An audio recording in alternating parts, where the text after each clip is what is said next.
ಒಂದು ವಾರ timing sir, ಒಂದು ವಾರ ಟೈಮ್ ಕೊಟ್ಟರೆ ಟೈಮ್ ಕೊಡಕ ನಾನು ಈಗ ಹಾಲಿ ಶಾಸಕನ ಇದೀನಪ್ಪ.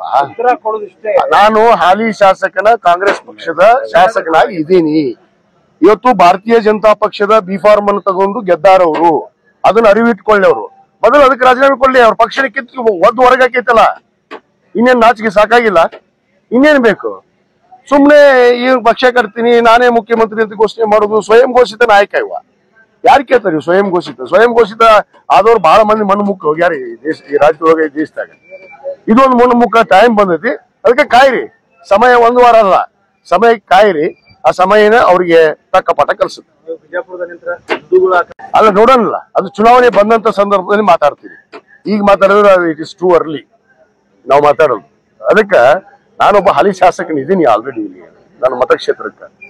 ಅವ್ರ ಪಕ್ಷ ತೆಗೆದಾಕೈತಿ. ಯಾವ ಬಿ ಫಾರ್ಮ್ ತಗೊಂಡು ಗೆದ್ದಿದ್ರು ಅದು ರಾಜೀನಾಮೆ ಕೊಡ್ಬೇಕಲ್ಲ. ಕೊಡ್ಲಿ, ಫಸ್ಟ್ ಕೊಟ್ಟ ಮೇಲೆ ನೋಡ್ತೀವಿ ನಾವು ಯಾರು ರಾಜೀನಾಮೆ ಕೊಟ್ಟು ಬರ್ತೀವಿ ಅನ್ನೋದು ಹೇಳ್ತೀವಿ. ಹೋರಾಟದ ಸಮಯದಲ್ಲಿ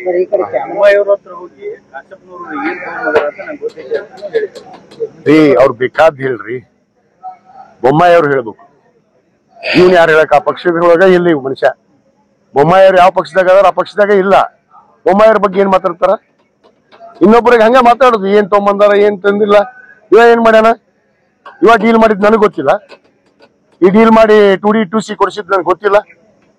ನನಗೆ ಗೊತ್ತೈತೆ, ಅದನ್ನೂ ಹೇಳ್ತೀನಿ ನಾನು.